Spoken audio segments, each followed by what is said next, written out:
Can we bring the guys on online? Yep.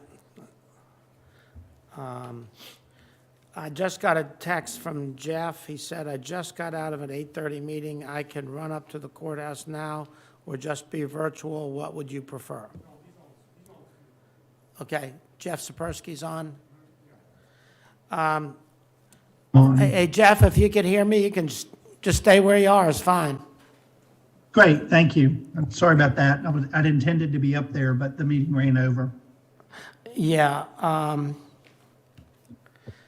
So Susan's texted me and said she's on her way. She got hung up on an issue. So we'll go ahead and get started. So thank you all for being online. I appreciate it. And thank you guys for being here. This is our first meeting of the year since we canceled the January meeting. And I'm excited to get us all caught up to date and come up with the plan to get this in front of the Board of Supervisors this year. So with that, I've got some reports that we'll take, but Jason has got some new imaging that he's done for each of the subgroups, and I thought we can go to that to start. I don't know if any of you guys that are online have had the opportunity to look at it. So when we screen share, I have actually put these on my laptop so that you guys, so we can share them. So Jason, do you want to go ahead and get started? Sure. Good morning, everyone, and welcome to our first meeting of the year. I've taken some time, as I was prescribed to do, to build out sort of the plan a little bit more. And what you see before you today, I don't know if everyone had a chance to see my email that I emailed out these copies this morning, is basically the cover page that lays out the three objectives that match kind of the recreation one that I had previously created for. So I took what the slide information was for each of the subcommittees and tried to distill that down into three what I considered objectives from those types of things. Some areas I was able to, I think, kind of pick out exactly what was being said, and those other ones were a little bit more ethereal, and I may have taken a little bit more creative thought into those objectives. But I guess now is the next step will be for the subcommittees to kind of review these and offer some feedback, or maybe start to build out strategies for these. Or my next steps will be to take these and start building out the strategy pages to follow each of these objectives like I did for recreation. We can go through each of these, or we can just kind of leave it to the committees to review them. How do you want to proceed with this? I think we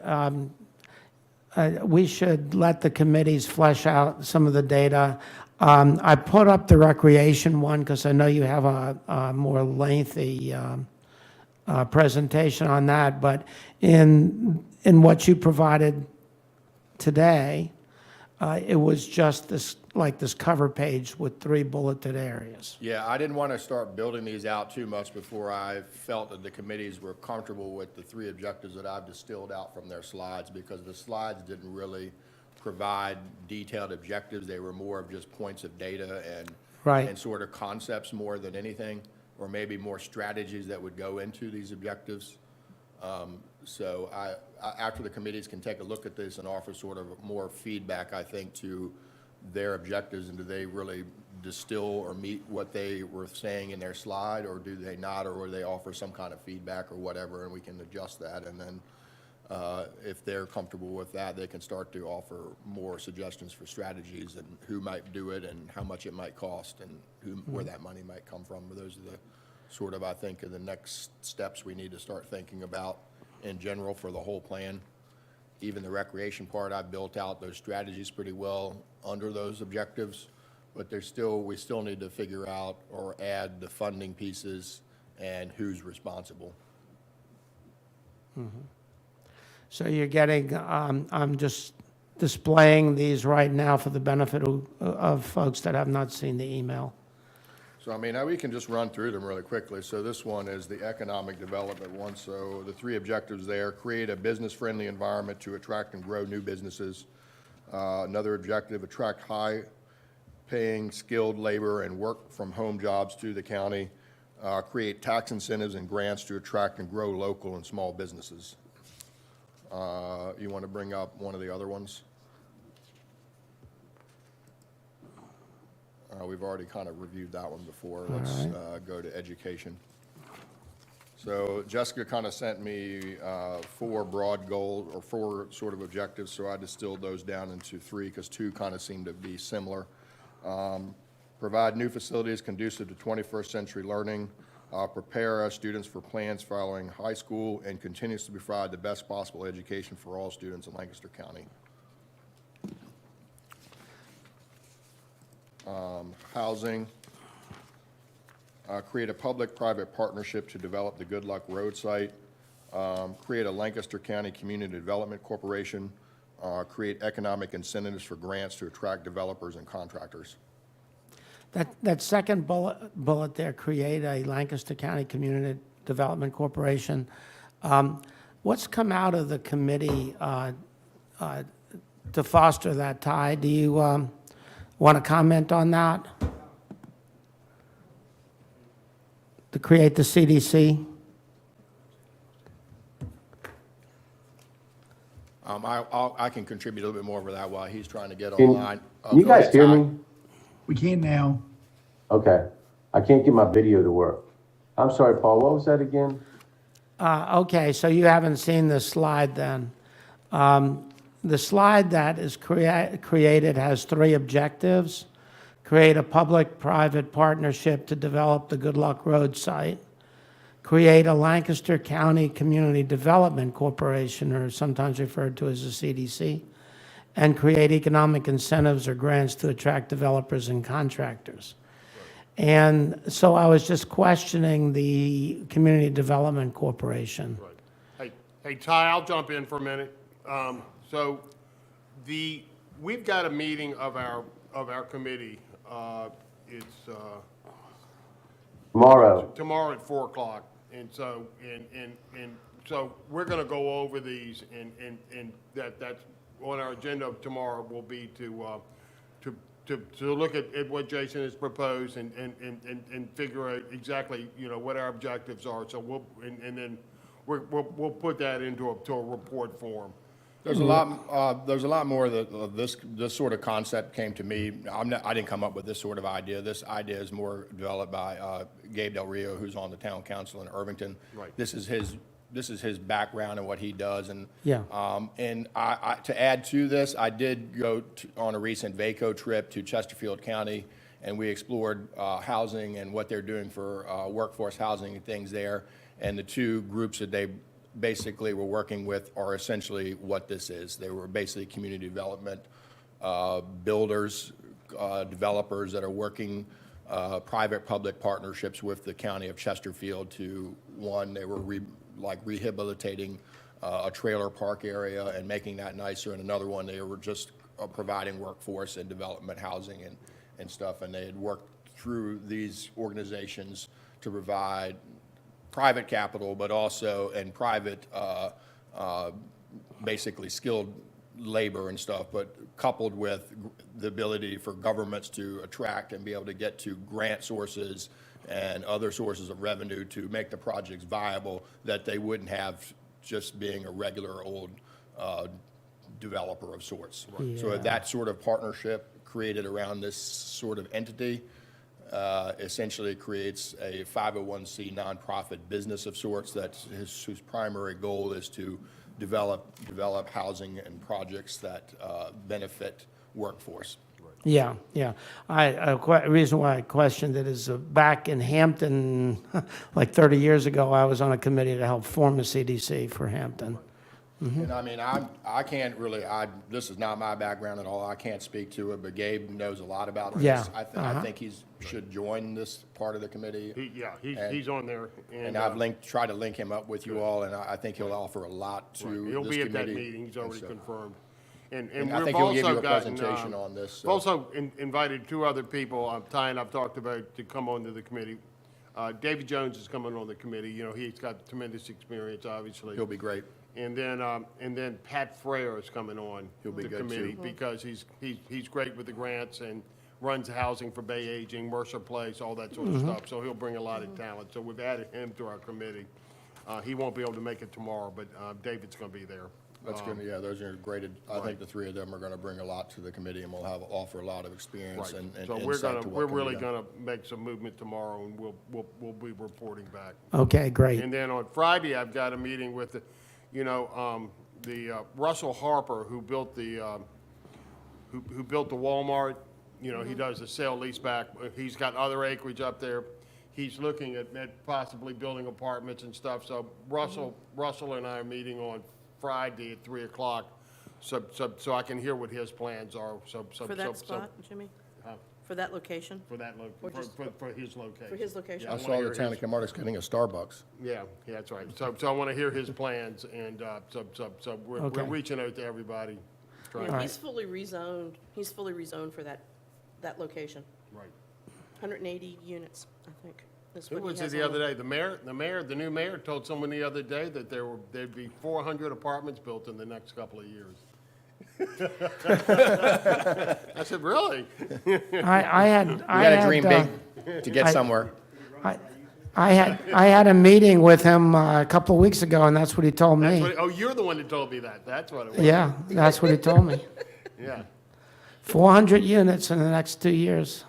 That'd be delightful. Yep. I said, I got to talk to Susan about that.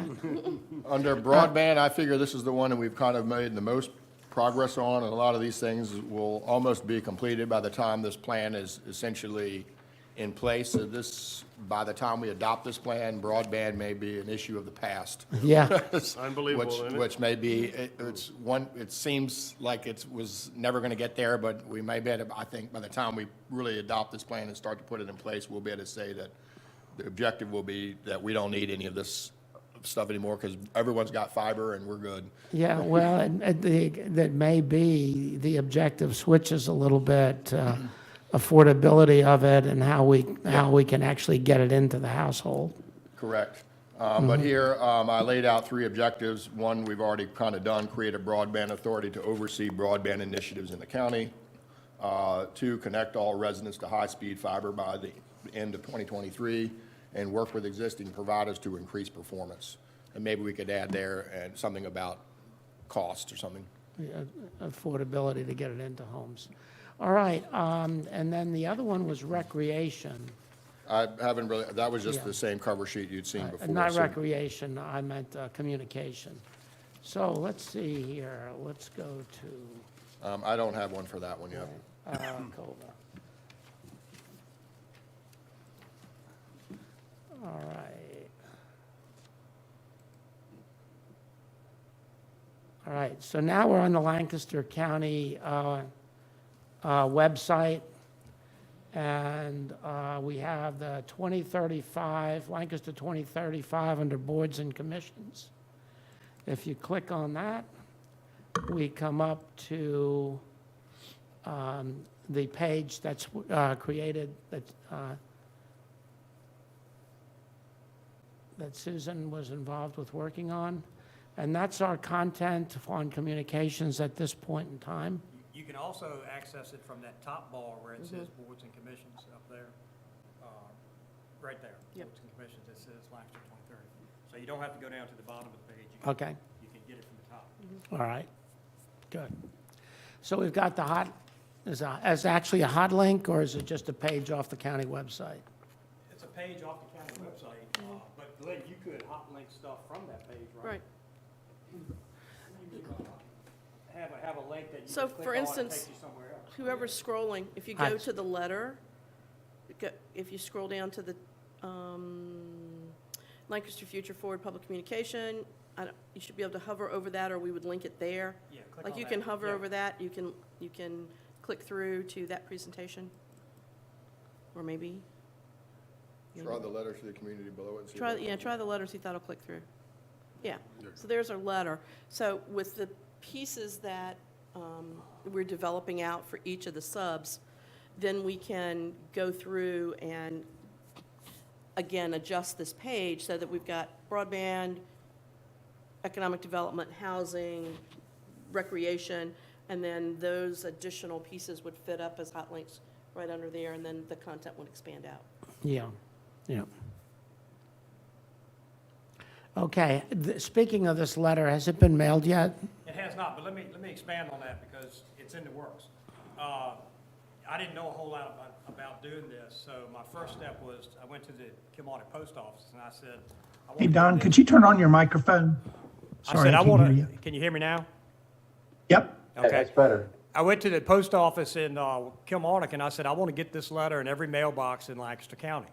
And she told me that, you know, what you need to do is go to the USPS website, go to every door direct and follow all the prompts and whatnot and go through that. So I did that and it became incredibly involved. So I said, this must be why there are companies out there that do this. So I contacted Jessica Davis. She gave me the name of the firm that they use, which is KitterMedia.com. The guy's name is Troy Kidder. So I called him and I talked to him and I told him, I emailed this letter to him and I said, I want to get this in every mailbox in Lancaster County. And he said, okay. He said, what do you envision? I said, well, I envisioned that it would be maybe folded and stapled and put in the mailbox. And he said, well, I'll do whatever you tell me to do. He said, but I can tell you if you do that, 50 to 60% of it's going to get thrown away and not even looked at. He said, what you all need is a one-pager, he said front and back, something like the school does, although the school's is a folded version, it has 4 pages. But he said you could do a flat one-pager, but you need something on the back in addition to just the address and the postal information. So he's given me the prices for all of that. He said what he could do is take this information from this one-page letter, maybe move some of it to the back, increase the font size. Add some You know, pictures or something. Yeah, just dress it up a little bit, and he could get it out. It would just be a flat one page with front and back. Does he handle the printing as well? He handles the printing, postage, and everything, and to do this, a one-pager, it would be $4,336.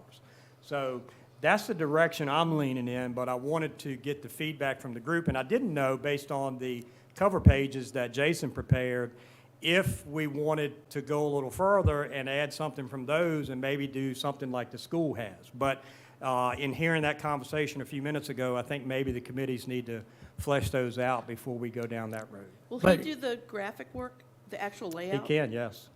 It would be easier to have him do it than to have somebody give him a piece Yeah, and well, then find out it all doesn't fit, or, he has yeah, to yeah. manipulate. Well, he said just send him the PDF and he can make it work, is what he told So me. I think what we need to do is, basically kind of what I've done, create some sort of good-looking, we can take the content we've got written there and just add pictures and maybe some descriptions or graphs or something and dress it up, and then we'll be able to make that back in front, or if you want to wait a little bit longer and build out a little bit more, we can develop something more like that. Well, I think we've been promising in our public presentations to get this out in the mail.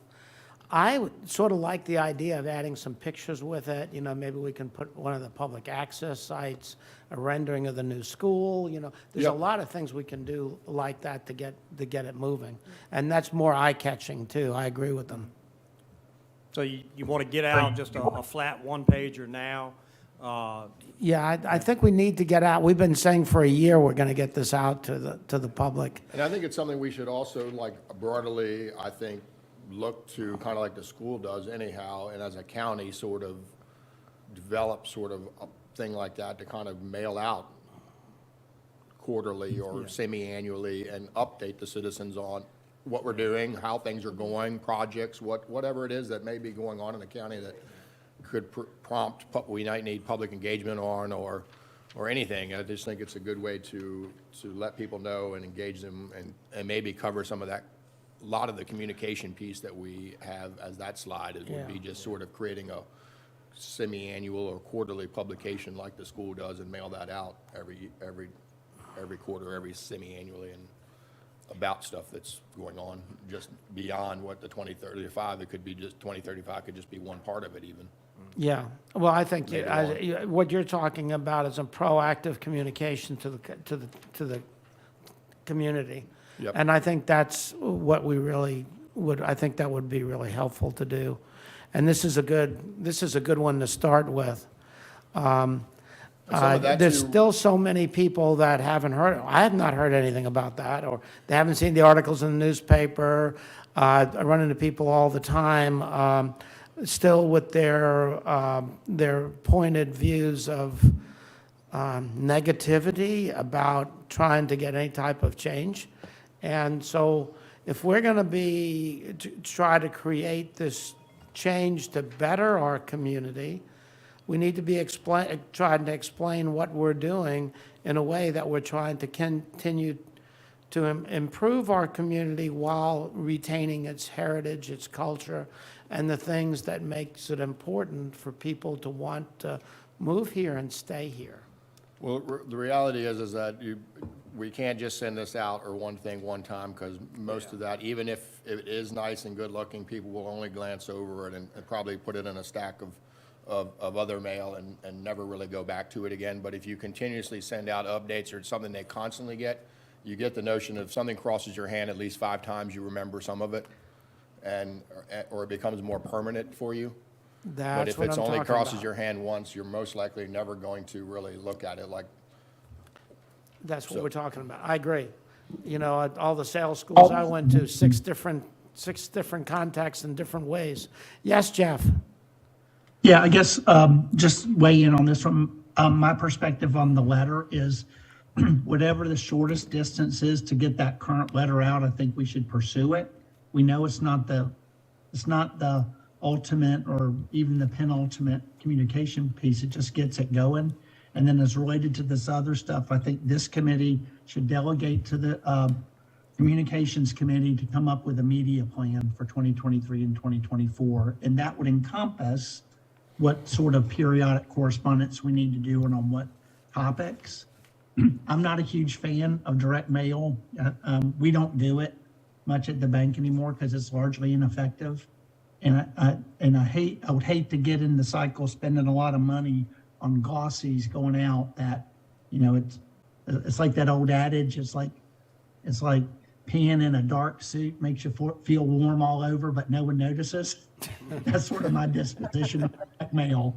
You know, I think it's not and I know we need to get the message out. We got to do it through multiple channels. And I know this is just one of them, but if this can get really expensive really fast and not be effective from my view. I agree with Jeff on that. Yeah, but I also know that there's a lot of folks in the county that don't have internet to be receiving a lot of social media I and mean, that kind yeah, of thing. social media is great, but I mean, the school system has gone, Jeff, I think your feedback is really important here, because as a business owner and a member or a petroleum major bank, you have really good insight on what marketing tactics actually work and which ones don't. And I think, yeah, looking at more multifaceted marketing techniques and things will be important going forward. But the school system must have some reason for doing that paper thing, and it must have some traction because they've kept doing it, and I'm sure they're paying a substantial cost to do it quarterly as well. That's a fairly, they probably do all the internal work themselves, probably, I'm sure. I'm not to cut down on the cost, but you've given a cost of, most of that's just the cost of mailing it to 10,000 people or however many mailboxes there are. Well, actually, the biggest cost is the printing. You know, the postage for the one pager was $1,879, $1,879. And how many, do we know how many? It's 8,000 copies. It's 7,900 mailboxes in the county, both at the end of your driveway and in the post office. Post office. And, you know, they've already done this work because they do it for the school, so that's how he knows that when he tells me that. So, Is there anything else, I'm back to the frequency of, you know, $4,000 a quarter. Is there anything else that comes up from the county where this could be a stuffer? We stuff things with our utility bills because we're processing them internally. Their tax bills would be. But I'm the thinking same. tax bills, but you may outsource that too. we do, and that's just once a year. And that's just once a year, Yeah, right? so, no, we don't have anything going out of mass mailing, you know, quarterly or anything like that, no. So Jeff, what is your thoughts about other ways to communicate? Now, also remember, we went to the Board of Supervisors presented this similar piece and got approval to mail it probably over a year ago now. So we have the board authorization, but we've never delivered on it. I guess my thought, Paul, is I think the communications subcommittee, it'd need to be multifaceted. I'm not totally poo-pooing direct mail, but that needs to be a component of it. I think what you've done so well is going out and speaking to groups is part of it.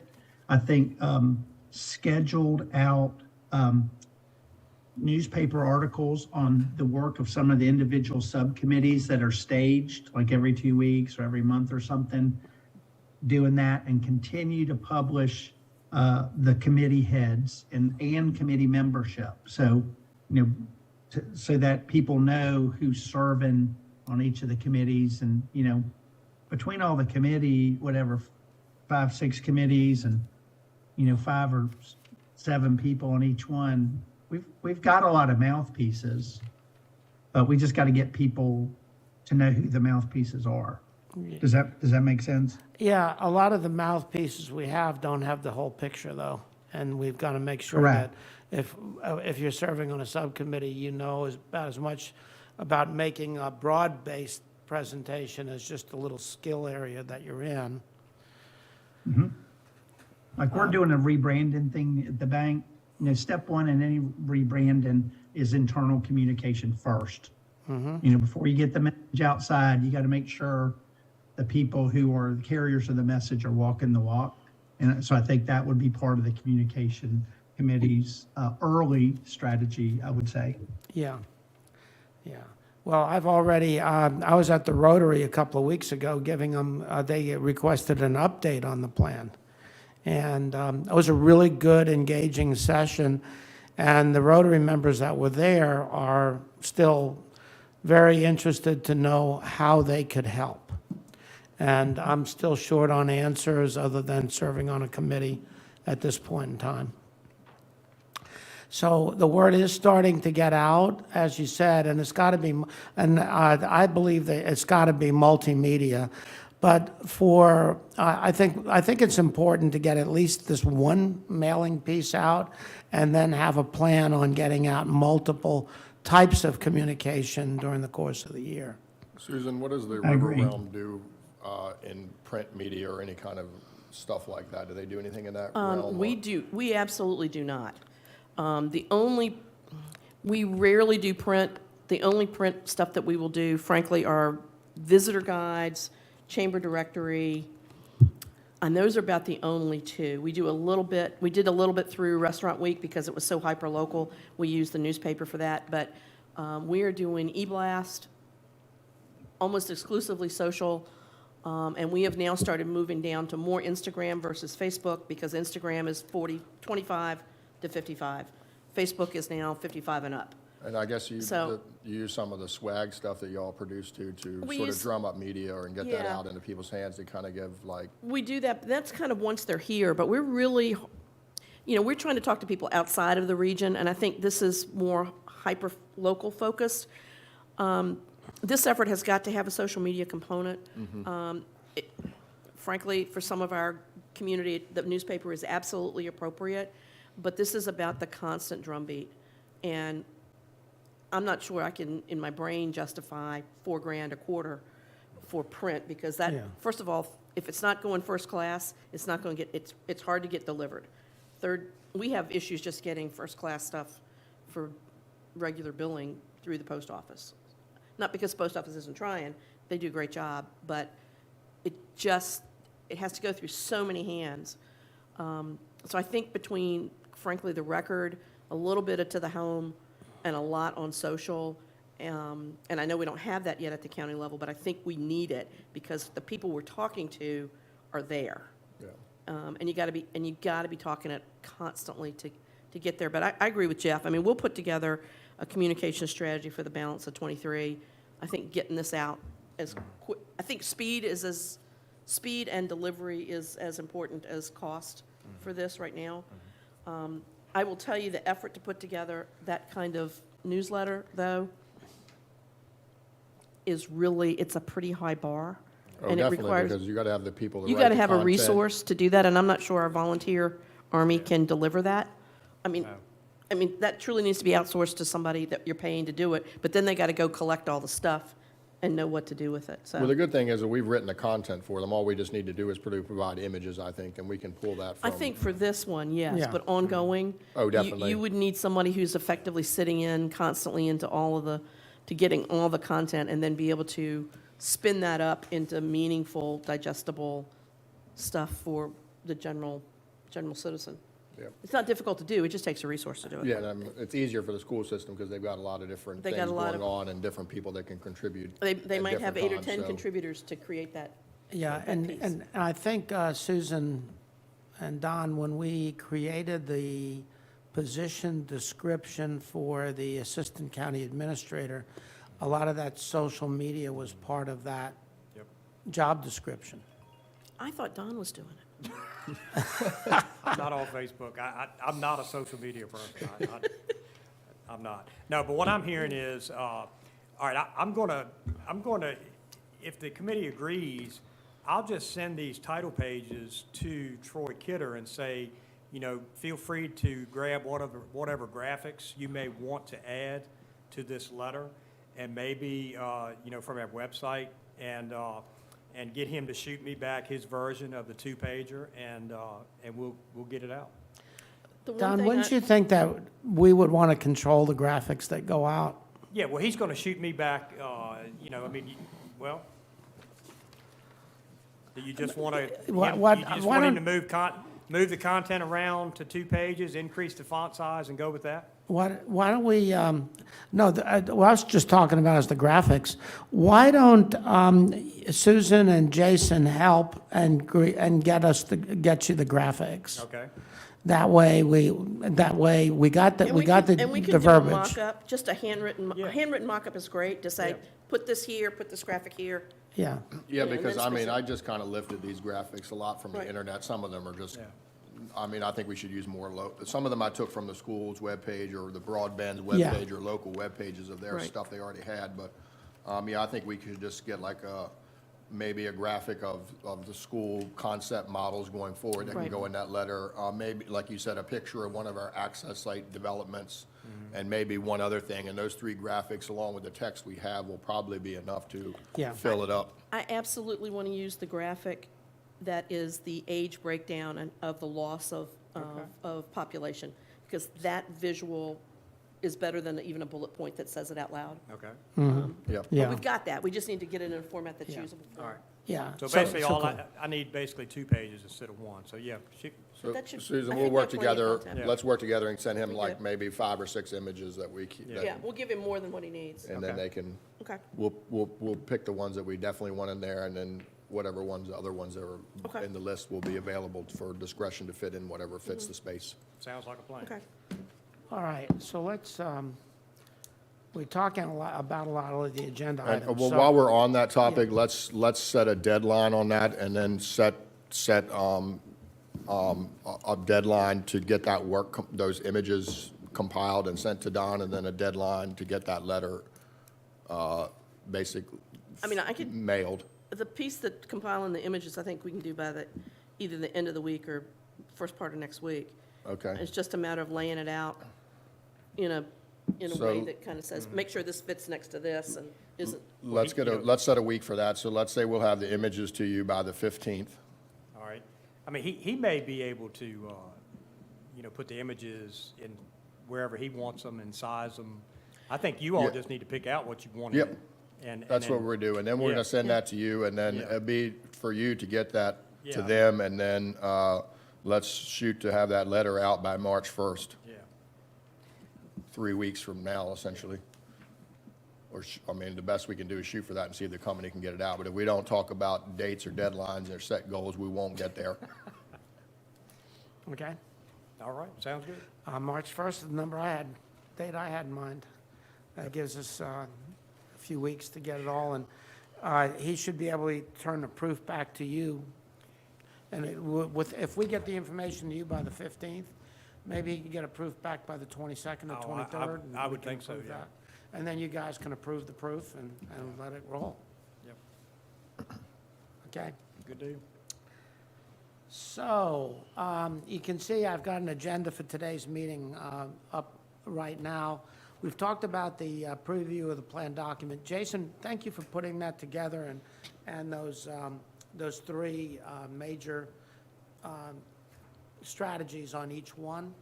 And so now, I think from the context of each of the subcommittees, we can go and start fleshing that detail out. And before we leave, we need to create a date where we want to get better support contact back to Jason to include into the plan. So let's go through the report, and I think that'll come into play. The first report, recreation. We did hold a meeting here in January, early January. 13th. With the YMCA. I think, Jason, you were at one of your. Yeah, I wasn't able to get on. Yeah, but I thought we had a productive meeting, and I understand that the Y has also provided back to you. So the whole idea behind the meeting was, all right, we need a recreational coordinator to fill in gaps in our recreational program. We identified through focus groups multiple gaps, both at the children's level and the adult level. At the adult level was basketball and softball. At the children's level, it was a dynamic soccer program and ways to reintroduce youth football. Jessica Davis was also here that provided a lot of input. And so the way we left the meeting was this. The YMCA is doing something similar for Westmoreland County, using their new fields that they had created. And I think the Y was sending to Don the contract that they have with Westmoreland. On the other side, Bill was here, Don was here, I was here. 3 or 4 members of the Y were here, including the Y CEO. I was to get back, the 2 of the providers of space were Dreamfields for softball field and the Boys and Girls Club for the availability of their gym in the evenings. I talked to the members individually. I sent them an email. I believe I copied you on the email to them, but I have not gotten a response. The email indicated that we wanted to enter into a memorandum of understanding, an MOA, and also we wanted to get the hours of availability of their facilities, which would help us to dictate the number of hours of support that we were going to need. How big is a rec softball league going to be if we only have access to a field 1 night a week, 3 months out of the year? So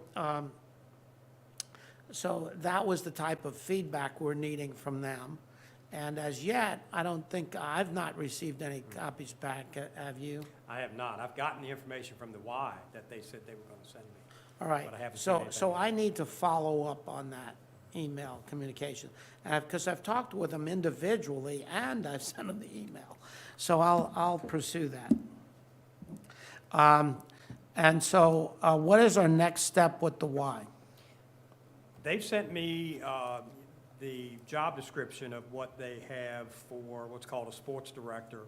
They also sent me a copy of the agreement that they have with Westmoreland. In Westmoreland, the county owns the facilities and they lease them out to the Y to provide the recreation for both youth and adults in the county. And the fee up there is $115,000 per year. Currently what we pay the Y is a contribution to them of $55,000 a year. I don't see this arrangement replacing that contribution. I see this arrangement being an add-on to the contribution that the board currently provides to the Y. With one caveat. I think that the Y, and I say this, and also remember that I'm a Y director and I'm also a Y officer for the association, but I don't think they have done a good job at all with youth soccer. And they should not be charging us extra to rebuild that youth soccer program, and that's under their purview. And I am on the backside of that with Adam, telling him that and specifically.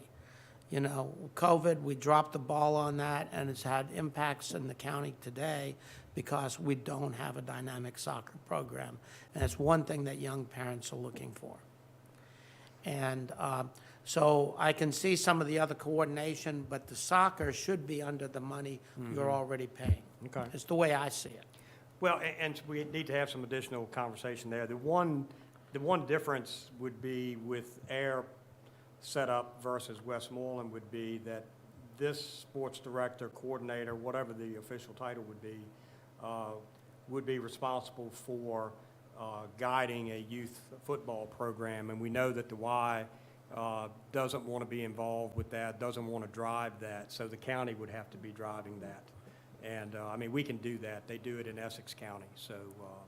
Yeah, well, you were going to do the research on Yeah. that. You and Jess Yeah. were going to do the research Yeah, on so that. I mean, I think we can tweak this job description, add in the things that, that, you and I had talked about earlier and you had drafted for that recreational director. I actually had a former director of the Lancaster Parks and Recreation Department from years ago contact me recently because he had heard something about this. And he's moved back to the area now, and he's very interested in this position. Oh, that's cool. That's And cool. so, Yeah. and so, we've talked a little bit about that, but so there's already some interest. Okay, out so the ball really is in my court to get that data I back. think, yeah, All whatever right. information you can gather, and then we'll tweak this Okay. job description and maybe talk some numbers with the Y to see what they're thinking as far as, an additional. Paul- Go ahead. I guess I'm going the same place where you talked about now, but I'm sitting here thinking, okay, so what is the $115,000 getting? They are the Y is providing all the recreational programs for Westmoreland County. And the county owns the buildings. That's the difference in, Does Westmoreland County Board of Supervisors describe what those recreational programs are? I can read it to you. No, I mean, you can just tell me yes or no on that question. Do Yes. they specifically line out what? They do, yes. What they tell, what Yes. programs they're going to offer? Yes, So the county is contributing $115,000 in Westmoreland yes, to run the program, Yes. basically. yes. Paul, to follow up on your comment on effectiveness of the contributions and what the money's being used for that the Board of Supervisors makes to these NGOs, we often hear from the NGOs directly and hear their reports. We expect those to be boilerplate and pro for their organization. They're not going to come out and say, hey, we're having these issues or that, but it would be beneficial to, during this budget time, if people from the public who participate in these programs would come forward to the Board of Supervisors and say, hey, the youth soccer program that you're contributing to at the Y is great, or hey, it could be made better by this way, or how, we don't hear from the public about how these contributions are effective or not effective on these programs and what they're getting from it. So maybe if that message gets out to more people in the public, more people in the public will come forward and speak about the programming at the Boys and Girls Club, at the YMCA, and we'll get feedback on how those programs are being perceived and what those contributions are actually doing. Because right now, I don't think we really have, except for what those organizations provide to us, we have no other input on how that money is being used. Is it effective, or what those programs look like? Sure. And the other part of that $50,000 was set A long time ago. 25 years ago, Bill. And it was originally 75. Yeah, And then when yeah. they closed Lively Pool, We it went back to 55. Went back to 50. Yeah. And so. Well, now they have their own pool, so I mean. Yeah, but, the $50,000 is not gonna enhance the sporting arena that the Y is giving. If we give $50,000 this year and we want better, you know, I don't think that's gonna happen. I really don't. Yeah. But I was just concerned of where we might be headed for is budget-wise, you know, Yeah. if it's even comparable to, I don't think what we're talking about is near that amount, as an add-on to what we're already paying. Right, I mean- I wouldn't expect that at all.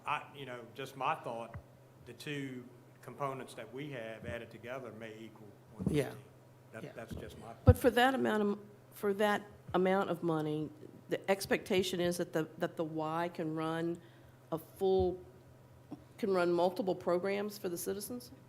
Well, they're going to coordinate them all with these outside entities, the Boys and Girls Club, Dream Fields, the facilities that the school has.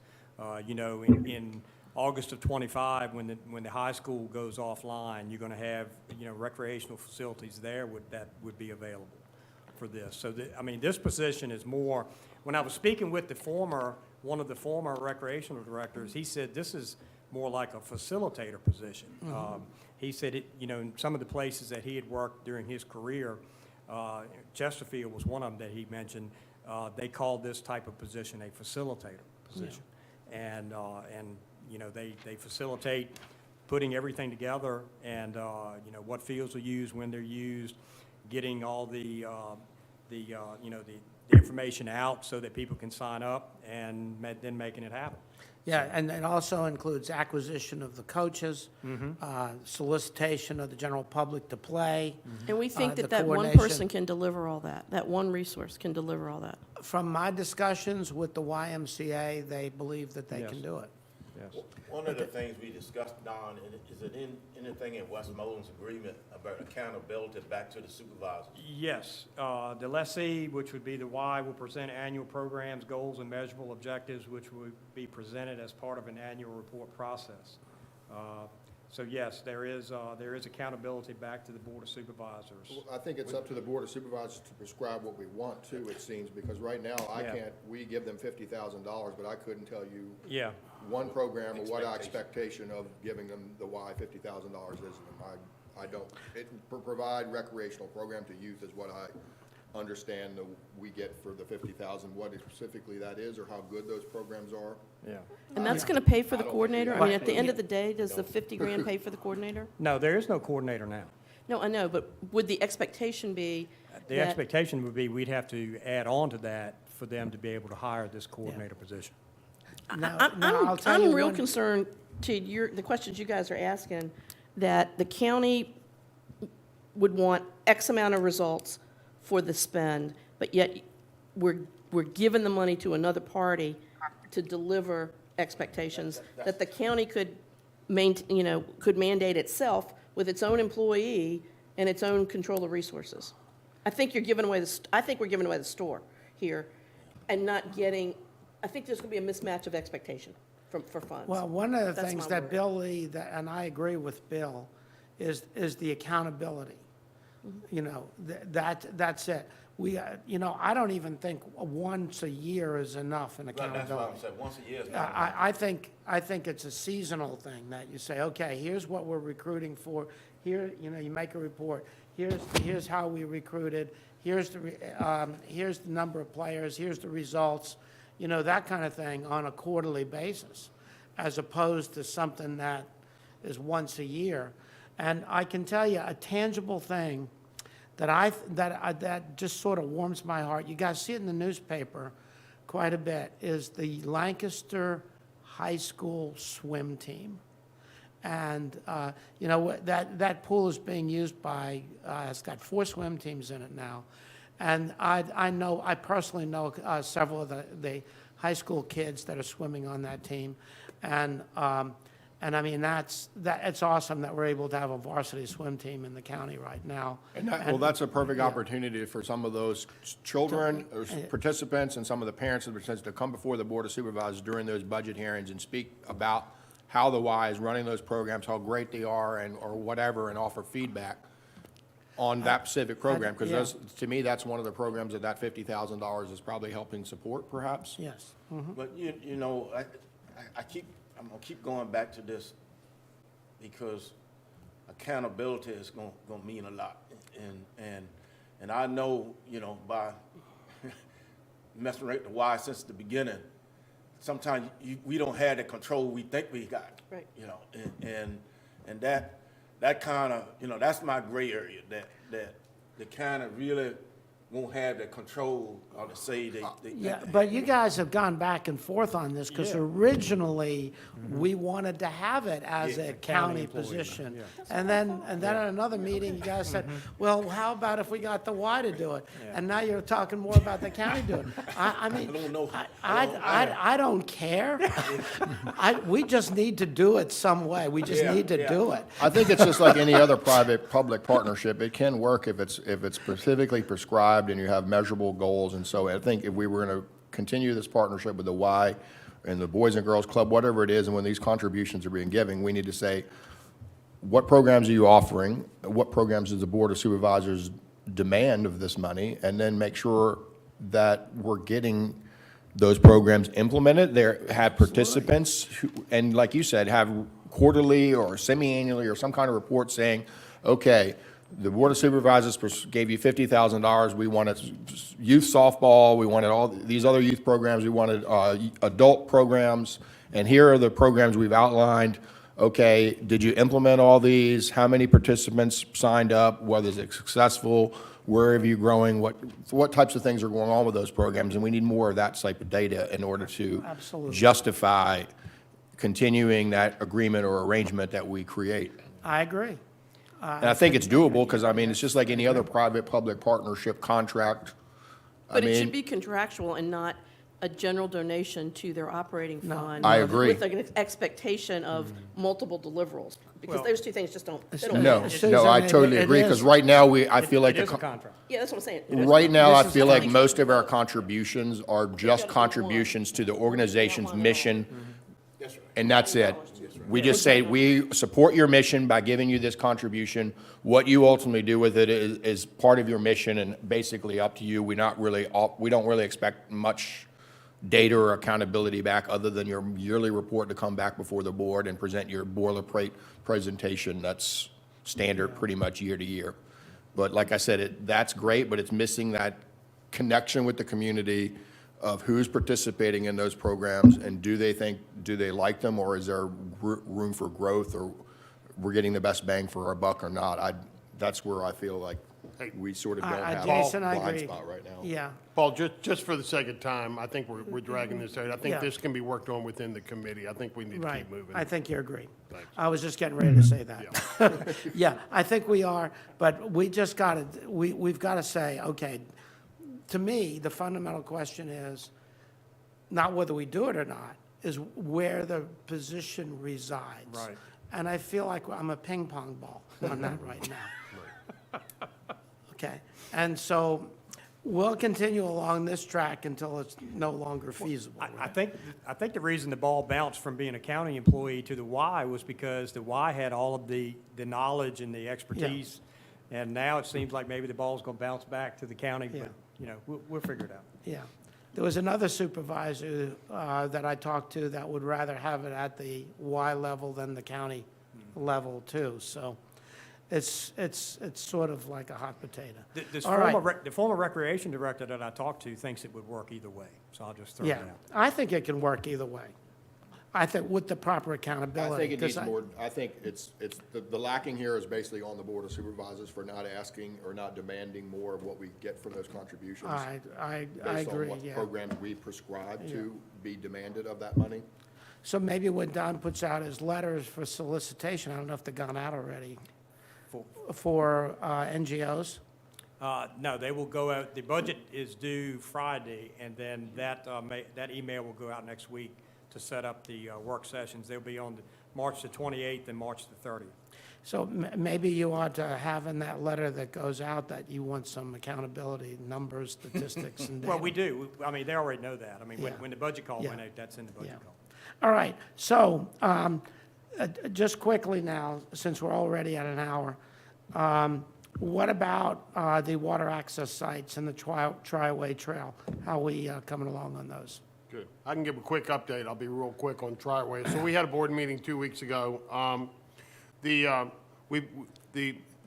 property the old golf course property that I own, we've now dedicated the easement across that property. It's about 1.2 miles of trail.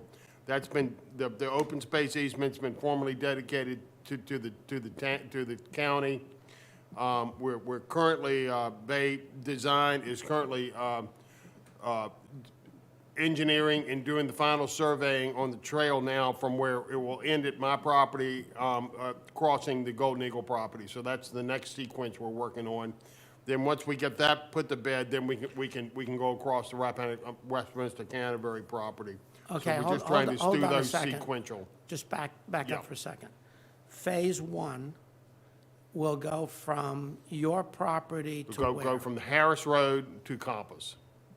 And we've been working on the funding, trying to build that connector site. There's about 2,400 feet from Harris Road to the existing golf course paths that we're trying to get built.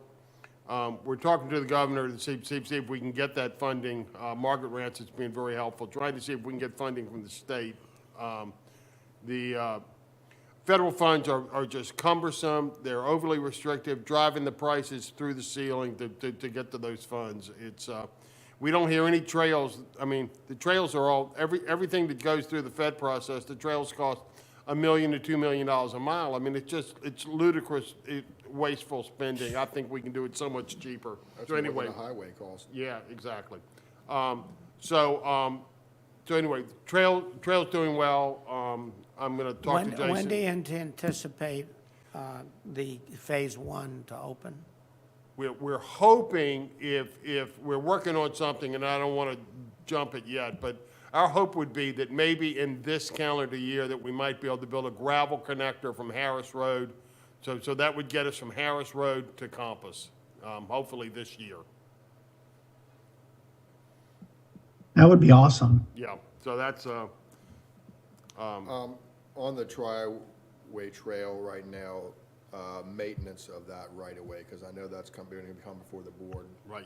In regards to maintenance and lawn care and stuff along the trail edges Right. regarding the already portion that's open, the disc golf course. right. What is there any discussion now about what that maintenance costs or what we're going to? I don't think there is any real maintenance costs right now. I'll continue to cut the grass along the trail on my side. The school board's done a terrific job of keeping the grass cut on the parcel that they bought. So it's, I don't think there is any real maintenance. We're spraying those paths. I'm spraying the paths for grass and all that sort of stuff. So I don't see any maintenance burden on the county at this point. At this point? Yeah, Okay. good.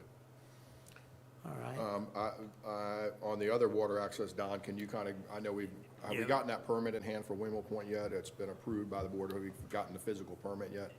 No, not yet, but I mean, all we have to do is go in and pay that $600 fee. So I can do that online and have that permit in hand. But VMRC approved their Windmill Point shoreline restoration project with the breakwaters. I call it a mini Yorktown Beach project.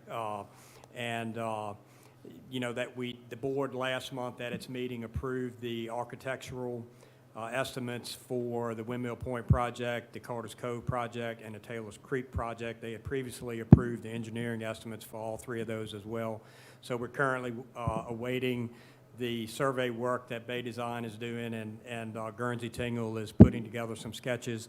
And in the coming months, Guernsey Tingle will actually be leading the presentations. They'll come to a board meeting and, you know, actually have something to show the board up on the screen of what these sites will look like. So you know, all of those things are moving along. What we need to do now is think about the JPA process for the fishing pier at Windmill Point and get the perpetual deed of easement for the expansion of the public beach in place. But we need the survey prior to that getting done. So all these things are moving along. You know, that's Any, Don, can- any- What's the status on Thomas Landing? Thomas Landing, the award for the Pier rebuild and extension has been awarded to Docks of the Bay. It was in the RFP that be completed by June the 1st. They are ordering the materials. Back at your, I think it was November meeting, they had a base bid of like $73,000, and you all approved upgrades of like $40,000 for like PVC pilings, Trex decking, and all of that is materials being ordered and supposed to be completed by June 1. So that's one, Paul, that we should be advertising that's gonna be open, you know. Okay, Yeah. great. And The just as a- RFP for Windmill Point on the shoreline work that we've got the permit for. that's not out yet, but it's in the works as well. We're working on the We're draft for working that. on Can that, we try and to get that out? We'll the have door? that out, and we should give at least 30 days or more on that, maybe 45. Already had local contractor contacting me about that. Can we set a deadline on when that RFP will go out the door? Yeah, I think, Can you pick a date for that and get Yeah. that, so we can, I like to have dates on the calendar so we know when we're gonna Yeah. do something, and then if we don't get it, we can figure out why we didn't meet it. I'm gonna say next Friday, February 17th, I can have that. Okay. And then, so we'll give 30 days to respond. Mm-hmm. But that, hopefully in those 30 days, we'll be able to work out the easement deal. Yes, if we. And then we can award the survey work contract and move forward maybe in March. Toward the end of March, maybe at the March board meeting, hopefully, we'll see. Let's try to shoot for that. Yeah. I will add too, the board approved the ARPA tourism money application back at your, I think, December meeting, and Susan's been a big part of that because she's got a tourism angle that I don't have. And the Virginia Tourism Council has come back with some concerns about the plan that we put forward. So Susan and Lisa Hull and I met yesterday, and apparently the Tourism Council wants something more concrete that can get done quicker. So what we're looking at now is maybe applying some of this Thomas Landing work as part of that tourism money and have that 100,000 go towards that. It So- should be, I think it'll be cleaner for VTC to understand. They got a little hung up in their shorts over engineering, the engineering timing versus the completion of the entire shebang. And they're very nervous from an audit point of view about commingled monies within a project. So Thomas Landing is nice and clean, it stands alone. We're going to resubmit that and see if that doesn't float everybody's boat. One other thing I want to add about the Triway Trail, and I know Jimmy knows about this. There's a county employee who's creating a 501c3 nonprofit to create a botanical garden close to the pond area there on the golf course. And I know he's going to brief the school board on Monday night with his plans. So, and he showed me his plans yesterday afternoon, and I mean, it's really neat. It's an educational piece for the kids, and I think it'd be great. Yeah, I met with him, and we think the more node activities that we have along the trail, the more vibrant it will make it. So we fully support all of that. As that flushes out some more, we can add that to the plan too. Right. Yeah, and keep in the back of your mind that so the focus groups still were very interested in a BMX park Right. and skateboard park. Right. And so those are things, that, they could be nodes off a trail too. Was it, I thought We there was some actually exploration of talked that. about that up at at the County Commodity? recreation I think- coordinator. Yeah, Mm-hmm. yeah. We're right behind Town Center Park. In fact, we're working on an easement right now to the old quote-unquote dump site across a neighboring piece of property so that we've got connectivity. That would be a great BMX location. For a BMX location? Cool. Great. So can we include some content on that? Are you at a point where we can start putting that content in our strategic plan? I think we can talk to it in the strategic plan. I would not want to be public with it. Right now, it's a staff concept of the use of that property, and we've not presented it to council for a full funding for development there. All right. Are we okay now with the recreational item? If so, let's move down to the housing update. Yeah. Ty or Jimmy, you want to deal with that? I'll take it. With tomorrow's meeting, Ty's will be the handover to Ty on the committee. So So I think we talked about a lot of this is, tomorrow we're going to be, we'll be working on the objectives that Jason submitted, has mocked up. We're going to, we're going to be working on this Virginia housing grant done. We're going to articulate that tomorrow. So anyway, we'll have the new members at the table. So we'll have more to report at the next meeting. Like I said, we're talking to, there's some of these people who are talking about doing stuff, like I said, the Russell Harpers and those types of things. So we'll have a better feel for what's going on in our at next month's report. Okay, so, And also, I've got a workforce housing apartment company that's approached me, and so they've talked to Virginia Housing, and there are some things moving, but it's still early, but there are movements going on. all right, is there, was there the National Institute of Housing out of Washington? Yeah, National Housing Trust is the National company that's been, JT Englehart's been, I've met with them a couple of times. They have any interest at all? They've got some interest, and so we're going to be meeting again in the next 2 weeks. Perfect. All right, so that's on the schedule. We've talked about communication. Broadband, how's the progress? They're on track. It's still slated to be completed by December of 2023. I would encourage people to go on the Broadband Authority's website. You can get to it from the county's website. You can go to that apbfiber.com, put in your address. It'll tell you if you're in their area. You sign up for it.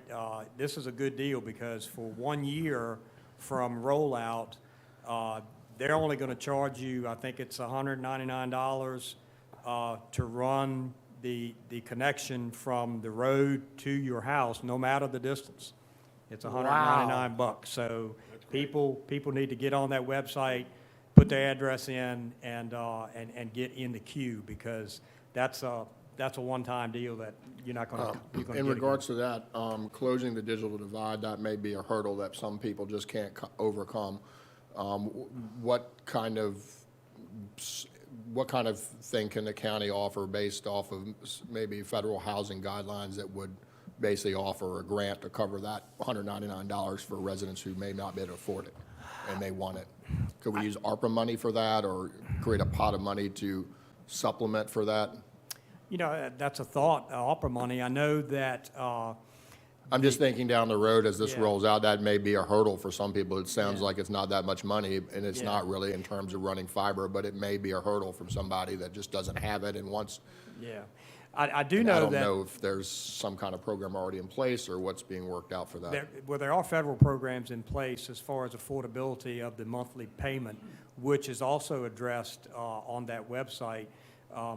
There's a federal program that if you meet certain income guidelines, a $30 a month supplement from the federal government kicks in. Basically, I think APB's cheapest plan is going to be $59.99 a month, and if you qualify for that federal subsidy, it would bring it down to $29.99 a month. So that's very affordable. But as far as the connectivity fee from the road to the residence, I don't know if there's anything out there for that, but the Broadband Authority meets tomorrow, so that'd be a good question for them. One- So one of how's the the things Broadband Authority advertising that people should be doing this? It's on their website, and Yeah, but that's- and I know that Cassie was talking about putting some more articles in the paper, and I can I can stress that that they should probably get something in the paper to get this out. And And Sean, it- they've already started, Breeze Line has already started leaving door knockers. Yeah. Yeah, and, because there's a couple people approached me about it, and they've already talked to Breeze Line, got a schedule to get hooked up. So the connections are being made right now, have been for a week, Yeah. so. Yeah. Well, there's still, I'm just trying to see how's the best way to get the message out. Like for me, I've had Breeze Line for years, right? Because but it's the cable. Yeah. Is there any other action that I would need to have to take? No, Breeze Line is probably going to update your coax to fiber. They put fiber in August. Okay. They ran it, but they haven't connected anything. Okay. They got to build the backbone out probably. Yeah. Yeah. to support the fiber is probably Yeah. what's lacking at this point. But, so they will do Switches that and all that automatically expensive since they stuff. already have the service. Right, yeah. But, Fiber's the cheap part. but that's not part of this program. That's not either. part of the APB Dominion project. I mean, No. that's mostly districts 1 and 2. Right. There are some other areas in the county, but primarily the upper end. I would imagine that APB, as they start to roll out and get ready to connect the fiber, they're gonna do the same thing, either send out mailers to the homes They or will. go door to door with those direct they door will. hangers and hang them on the doors. Yeah, The people that I'm talking about getting hooked up now is on Black Stump Road. yeah. So that area is ready to go. Breeze Line and left all the door knockers on people's Yeah. doors and did all that. And the stuff. day that they've put on the last door knocker on the ones that they're federally required to roll out first, they're gonna then turn the switch on and say, anybody who wants this service in any of our provided areas now has access to it. That's right. That's right. Mark my words, I They're guarantee gonna you do that's, that. that's going to be what's Yeah. going to happen. And that's when the competition will start and the, which is. a And that's good thing. why Breeze Line is having to put in the fiber, because Exactly. they know every one of their customers, when have access to Yeah. fiber at cheaper costs, will go to the fiber. And they're doing, Breeze Line is doing some of this under a VATI grant that Lancaster is in with 4 other counties, but they're also doing a lot of it on their own, upgrading their line. So, because they know that They got no APB is choice. going to be competing with them in years to come, so. Yeah. So that's all good. We just, You just think that it needs to be communicated more to the public. So I'll stress to the Broadband Authority that, what I'm hearing is they'd like to see more communication to the public about, exactly Yeah. what's coming. because I don't know of anyone with the thinking like, oh, we've got to, maybe I should go on the county website to see what's happening with broadband. I think we need to coordinate too with All Points Broadband. As soon as they Yeah. break ground on the first connections and start running those first miles, there needs to be a front page major article that fiber broadband is now rolling out in Lancaster. Get on here, go to this webpage, you can see when the schedule is going to be, because they'll start to work a schedule out by then Yeah, oh, and yeah. lay out, we're gonna be here, and then we're gonna go there, then we're gonna be here, I and think it projected was some timelines. pushback on that. I think when I brought that up back last summer to the authority, I think they was getting pushback from APB. APB. Yeah, You know, 'cause they they- didn't want to put out, then they kind of. I just don't think they know it then, but I think once they break ground and start Yeah. working, they will have an They should. idea Yeah, where well, I they're mean, going to be. They should. Once they start paying subcontractors, they're going to have a schedule. Yeah, Yeah, are they not in, their schedule was to come in the area after January, right? It's going to be toward the end of the first quarter when they move in, and they're going to have subcontracting crews, and it's going to be just like the Dominion, when they were installing the middle mile. Dominion had, I think, 3 subcontracted crews. They had, I think, Mastech, Penline, and Team Fishel. And, I mean, they were they stringing. got it done in They were like just a few yeah, months. They were stringing fiber like crazy, and you're going to see the same thing with APB when they roll in. Okay. Don, Yes, shouldn't this information go out in the letter that we're going to send to all the residents in the county about broadband, have a section on that? Well, Because I know I was just connected through the VATI grant with fiber optic, and there was no charge whatsoever to go all the way to the house. No $199 fee, and 5 years ago when I inquired about it, it was $11,700, but it was now free to me and my neighbors. yeah, I don't know the answer to that, Roy. I'd have to ask Nicholas Pasquaretti with the Broadband Authority, but I do know, like I said, that $199 fee for the first year with the APB project. And that, like I said, that project is mostly in districts 1 and 2, the more rural areas of the county where you have larger distances from the end of the road to the homes, in general. So that's a big deal there. But Roy, I think, were you connected under the VATI grant? I think the VATI grants require the company to provide the service all the way to the house as part of that grant. They do, and that was about a half a mile off the road to get to my house. So anybody- So it was, So anybody that Breeze Line was awarded that contract for under a VATI grant has to be provided the service. And they can't charge additional money to the client to connect it, because it's required to them to be connected under, that's why you got it for free. And they probably don't have, the APB probably doesn't have the same requirement under the grants that they've received. yeah, because that was through the RDOF, the Rural Digital Opportunity Fund, as opposed to VATI. But Roy, there is, some general language in this letter about broadband, but I don't know how specific you want to get. I mean, I'm going to leave, Susan and Jason are going to, I don't help think me we with know that. Well, anymore just at this in point. the letter, if we could just tell them to go to the website for broadband, the Broadband Authority, and get all the information they need. That might be an idea. Yeah, Yeah, we could just add a burl that says, Yeah. for more With information. the link, can we put the link in there? good. That's good, because it keeps us out of the middle of it, too. So the next item up is the business-friendly environment, and that's mine.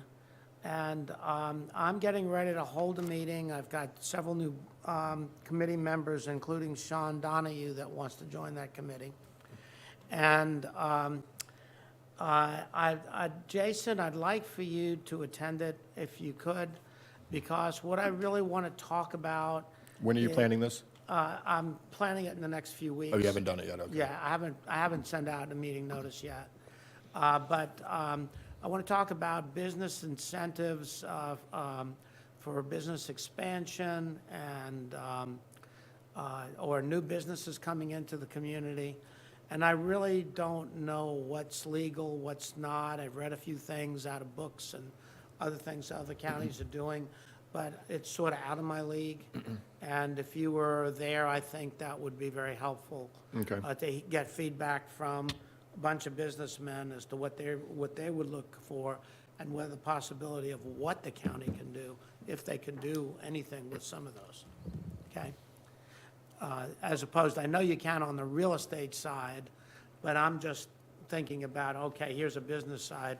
I've got a 25-employee operation I want to extend to 60 employees. I know a guy right now that owns a window replacement store, right? He's thinking about creating a window manufacturing store. And what incentives could the county offer to him? to In do regards to this too, there's been another concept pitched about sort of bringing the county and the towns together and sort of some sort of synergy more, and maybe having some sort of like subcommittee of towns and local, basically association of governments locally that would include basically the county representatives from the town of Kilmarnock, the town of Whitestone, and the town of Irvington would meet quarterly or semi-annually and just discuss things that are going on with each other's organization, how we can work together to synergize each other, and how we can promote each other and support each other through whatever each entity is doing and work more closely together. And so that's another concept that maybe it'd be developed under this business-friendly Good. concept of having that association of governments that we get together and discuss what's going on and how we can help each other and move forward our missions. Okay, well, I'm going to send out a meeting notice then in the next, Susan, would that be something the town or you'd be Oh, interested yeah, in? we absolutely should do it, and it really fits under, it's a much more macro concept, but when you start talking about incentives, because each of the jurisdictions, it would be great if we had a kind of all-encompassing template. Yeah. Now, some of that is geography-based and parcel-based, but if we had kind of a strategic look at incentives, then I think the individual localities could then do the legal work to get lined up behind that. Yep. so that's sort of where I was thinking. Because like I said, it's above me, but I also know at the county level, if we sort of dictate a strategic view and then this other aspect of partnering with the counties and having it all come in with the cities, with the towns have all. I think come that into the other leg in that stool is the Economic Development Authority, and being able to look at how other EDAs are structured, how they get their funding, and how they incentivize movement. Well, I mean, the I real, think there's something there Okay. that we can tap into. So Susan. that's going to be certainly yeah. the portal for the governments to really offer incentives are going to be through that organization, because they pretty much have carte blanche once they have their funding to do whatever they want with it in a way. Well, They have to follow certain rules and things, but regarding it, and auditing, of course, and all that, but our EDA can create whatever incentives and programs around the chunk of money they have to promote they businesses. can, but I'm not talking about it even at a more macro level as we look at EDAs and their ability to either provide incentives or to own property, or to spin property off. I think there are we could look to some other localities as to how they're structured and what they see as their mantra, and do a little piggybacking there as well. So, and.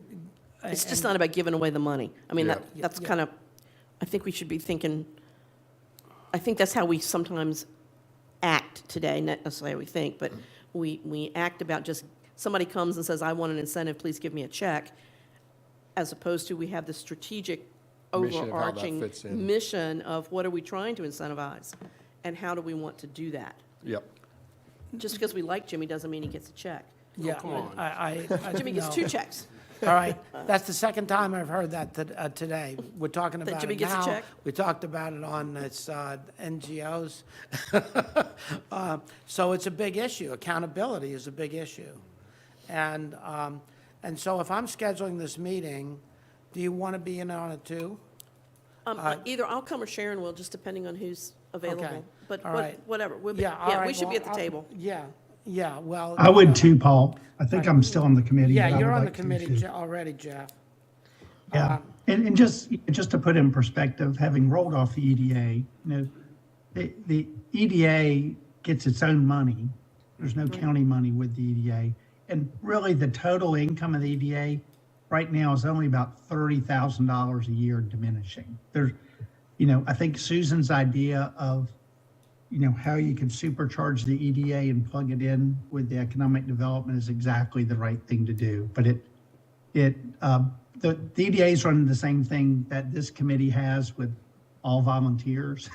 It's a function. You can only do so much with an all volunteer core. But I think part of the strategy, what Susan said, is exactly right. The Yeah, I agree with that. county money could come into play, is what I'm saying, as far as the incentive packages, adding more money to the EDA for a specific mission with that particular pot of money that we would contribute based on what economic development we were trying to drive.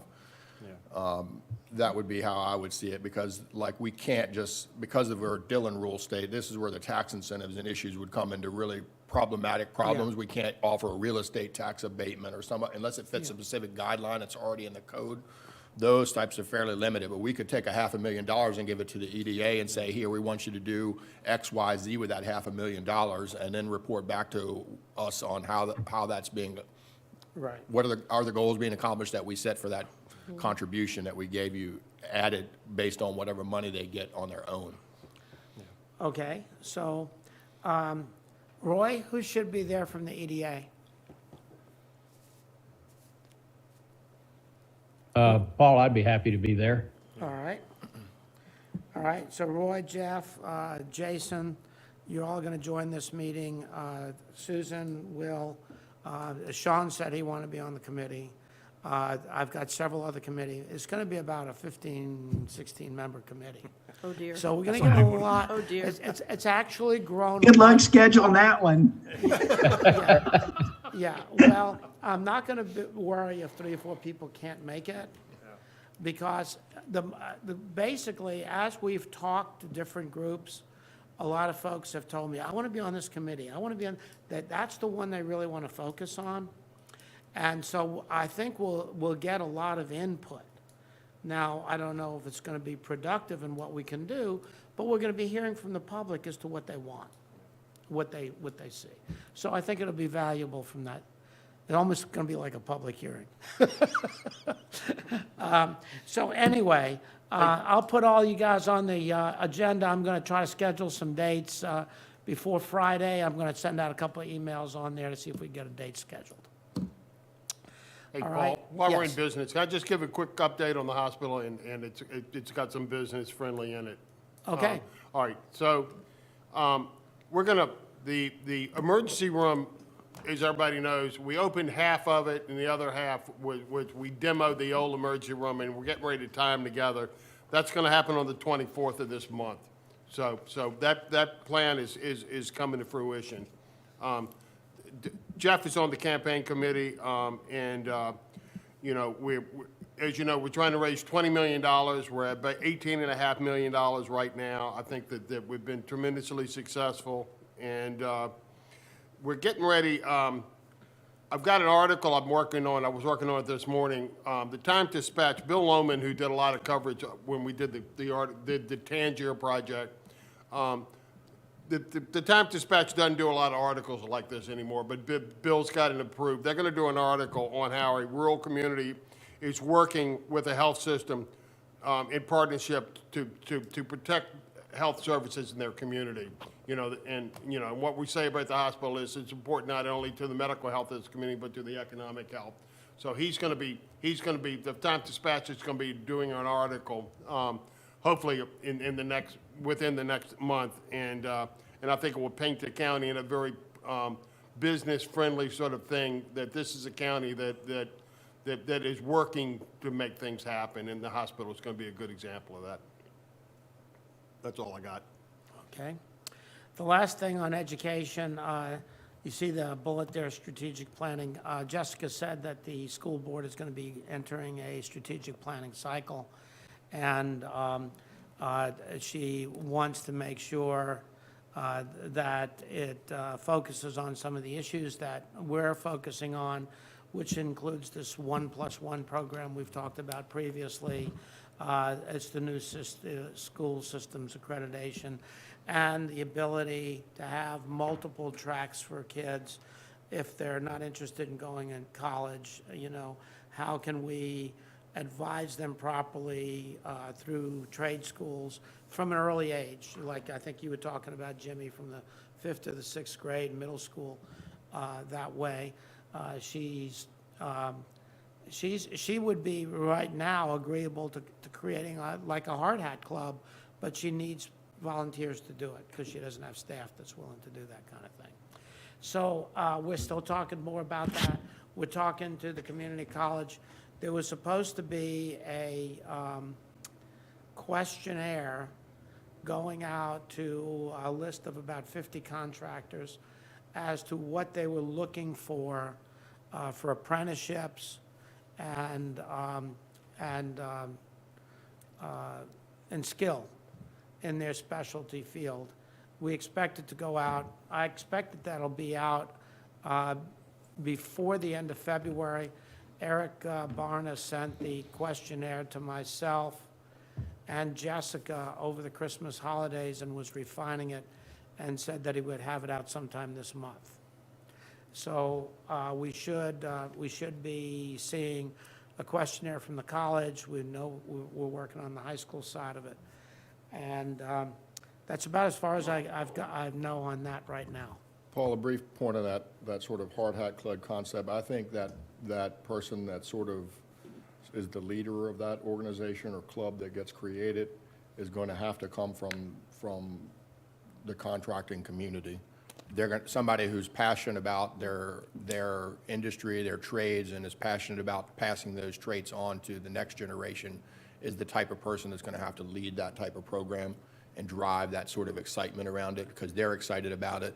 That's exactly what. And I don't think that comes from a teacher or in the classroom. I think it's going to have to come from somebody who's got maybe a retired contractor or somebody like that who's just passionate about their trades and wants to pass on their skills to the next generation and light that spark in somebody else. So we need to be planting that seed out in the community, and that person needs to sort of flush up to the top to want to come in and work with the school systems to create that program on their own, almost with sort of no direction because it's just their passion. Yeah, that's exactly what Jessica said. I mean, you listened to her talking to me. That was exactly what she said. All right, so last thing.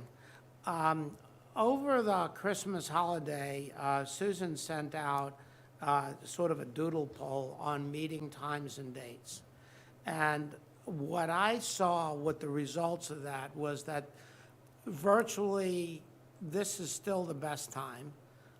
More people could attend this time than any other. Did you see anything different in the results? So we'll continue along with the same schedule for this year. And there's a lot of stuff in the process. A lot of our subcommittees are working. We need to begin to get good, defined objectives under these strategies that we can get to Jason to start building out this plan? I think the mission to the subcommittees should be that by the next meeting in March, that they come back with one strategy at least per objective. And if they want to change their objectives or make additions or any kind of corrections or suggestions to the objectives, and another strategy under that corrected objective language should be to come before this committee at our next meeting as a goal to have at least one strategy per objective All right. outlaid and written out. I think you're great. I think that's right on track. Agree with that. Jason. Great. You'll see that my theme today is accountability and setting Yes. deadlines and, because I I've feel like if we noticed. don't, as a committee, start to set hard deadlines and hold ourselves accountable, as a volunteer organization mostly, contributing to the time to this as we can, it will drag on and we'll take longer than it needs to be, and we just need to continue to hold ourselves accountable to Yeah, deadlines. that's my frustration exactly, and so I share that with you. Okay, guys. Paul, Yes. Also part of that ask, I think we should ask each of the committee chairs to give us updated committee membership, so we all know who's on all the committees. All right. And I'll then, put that in the notes know, that I circulate. Yeah, that'd be great. And then Am I the only one that uses your prototype and sends you out information on it? On when I have a committee meeting? I get nothing. Other So- than from me, because I send them every one to you.